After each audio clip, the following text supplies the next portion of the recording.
আওয়ামী লীগকে পুনর্বাসন করবেন, পলিটিক্যাল ডাইনোসরকে জাদুঘর থেকে আবার গণভবনে ফিরায় নিয়ে আসবেন। বোকার স্বর্গে বাস করছেন, বোকার স্বর্গে বাস করছেন। আওয়ামী লীগের মৃত্যু হয়ে গেছে। আওয়ামী লীগ জাতীয় পার্টি এবং 14 দলের ডাইনোসর লাইক কঙ্কাল হয়ে গেছে। যেই আওয়ামী লীগকে দেখতে পাচ্ছেন, এই আওয়ামী লীগ জাদুঘরের জন্য আওয়ামী লীগ।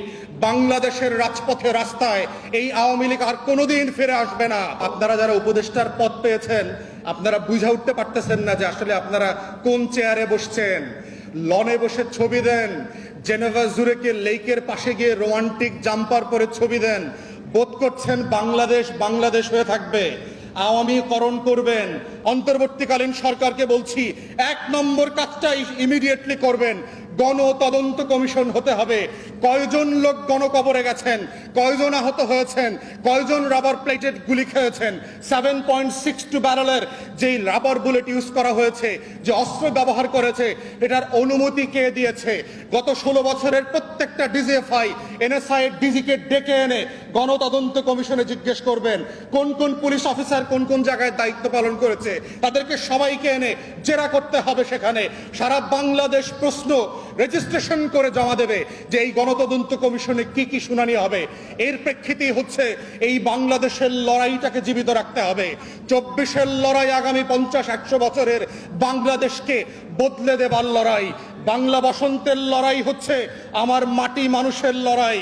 এই বাংলা বসন্তের লড়াই হচ্ছে তিতুমির শরীয়তুল্লাহ রজব আলীর লড়াই। এই লড়াই বাংলাদেশের লাল সবুজের পতাকার লড়াই। এই লড়াইয়ের সাথে গাদ্দারি আমরা আগেও মেনে নেই নাই, ভবিষ্যতেও মেনে নেব না। তাই আপনাদেরকে সাবধান করছি, আহ্বান করছি, দয়া করে এই লড়াই থেকে কোনোভাবে বিচ্যুতি যেন আপনাদের না হয়। তাহলে আবার 6 কোটি তরুণ আবু সাইদার মুগ্ধ হয়ে রাজপথে ফিরে আসবে। সেই লড়াইতে আমরাও থাকব, দেশবাসীও আবার নামবে। সেই বাংলা বসন্ত কিন্তু অনিবার্য বিপ্লবের ইতিহাস তৈরি করেছে। এই ইতিহাস ভুলে যাবার মতো না।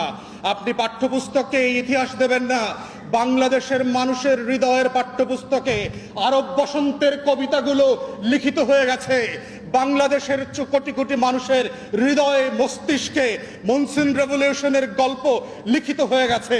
বাংলাদেশের কোটি কোটি ওয়ালে দেয়ালে দেয়ালে নতুন বাংলাদেশের গল্প লিখিত হয়ে গেছে। সেই গল্প শুধু পাঠ্যপুস্তক থেকে আপনারা হারায় দেবেন, এটা হইতে পারে না। তাই আজকে এই প্ল্যাটফর্ম থেকে আমরা দাবি তুলছি, 1 নম্বর কাজটা আশু অবিলম্বে করবেন। বাধা হলে বাধ্য হয়ে আপনাদের বিরুদ্ধে আমাদের কথা বলতে হবে এবং আশা করি বাধ্য করবেন না। সর্বশেষ বলছি, আহত লোকদের ব্যাপারে, নিহত লোকদের ব্যাপারে এখন পর্যন্ত আপনাদের দায়গুলো খুবই চাইল্ডিশ। বাচ্চাদেরকে দিয়ে স্বাস্থ্য মন্ত্রণালয় একটা উপকমিটি করেছেন। ওদের অথরিটি কি? আপনারা স্টেট লেভেলে কেন তদন্ত কমিটি করলেন না? বাচ্চারা, স্টুডেন্টরা কি ওসিডিসি কে অথরিটি দিয়ে প্রশ্ন করতে পারবে, ফোন দিতে পারবে যে আপনার জেলার আহত নিহতদের তালিকা দেন? কেন এখনো রাজনৈতিক দলগুলোর অফিসে এসে আহত নিহতদের তালিকা সংগ্রহ করতে হচ্ছে? তাহলে রাষ্ট্র, আপনারা যারা উপদেষ্টার পদ পেয়েছেন, আপনারা বুঝে উঠতে পারতেছেন না যে আসলে আপনারা কোন চেয়ারে বসছেন। লনে বসে ছবি দেন, জেনেভা জুরিকে লেকের পাশে গিয়ে রোমান্টিক জাম্পার পরে ছবি দেন। বোধ করছেন বাংলাদেশ বাংলাদেশ হয়ে থাকবে। আওয়ামীকরণ করবেন, আওয়ামী লীগকে পুনর্বাসন করবেন, পলিটিক্যাল ডাইনোসরকে জাদুঘর থেকে আবার গণভবনে ফিরায় নিয়ে আসবেন। বোকার স্বর্গে বাস করছেন, বোকার স্বর্গে বাস করছেন। আওয়ামী লীগের মৃত্যু হয়ে গেছে। আওয়ামী লীগ জাতীয় পার্টি এবং 14 দলের ডাইনোসর লাইক কঙ্কাল হয়ে গেছে। যেই আওয়ামী লীগকে দেখতে পাচ্ছেন, এই আওয়ামী লীগ জাদুঘরের জন্য আওয়ামী লীগ। বাংলাদেশের রাজপথে রাস্তায় এই আওয়ামী লীগ আর কোনোদিন ফিরে আসবে না। মুসলিম লীগের ইতিহাস থেকে শেখেন এবং যারা আওয়ামী লীগকে ফিরায় আনতে চায় তারাও মুসলিম লীগের ইতিহাস থেকে শেখেন। মুসলিম লীগ কেন বাংলাদেশের থেকে ইতিহাস হয়ে গেছে এত বড় অবদান থাকার পরও? কেন আওয়ামী লীগ আজকে মুসলিম লীগ হয়ে গেছে? অতএব সেই ইতিহাস থেকে শিক্ষা নেবেন, সেই আহ্বান জানিয়ে আমার বক্তব্য শেষ করছি। সবাইকে অসংখ্য ধন্যবাদ।